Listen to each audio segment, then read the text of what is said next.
नमस्कार. आता आपण बघणार आहोत टू बी, टू हॅव आणि टू डू मध्ये डिफरन्स कसा करायचा.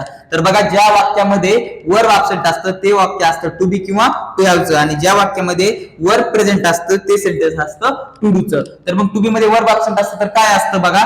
तर टू बी मध्ये काय सांगतो आपण, कर्त्याची क्वालिटी, प्लेस आणि प्रोफेशन सांगतो. बघा एक्झाम्पल, करण हुशार मुलगा आहे, विद्यार्थी क्लासमध्ये होते, मामाचा मुलगा डॉक्टर असेल. मग टुयामध्ये आपण काय सांगतो, तर टुयामध्ये मालकी किंवा ओनरशिप सांगतो. त्याच्यामध्ये असं बघा, कडेला जवळ येतं, म्हणजे कुणाकडे किंवा कुणाजवळ काहीतरी आहे. एक्झाम्पल बघा, माझ्याकडे मोबाईल आहे, त्याला गाडी होती, माझ्याजवळ खूप पैसा असेल. आणि टू डू मध्ये काय असतं बघा, डू म्हणजे काहीतरी करणे, काम करणे, म्हणजे काहीतरी क्रिया करणे, म्हणजे काहीतरी ऍक्शन करणे, म्हणजे काय, तर वर्ब ह्याच्यामध्ये प्रेझेंट असतं.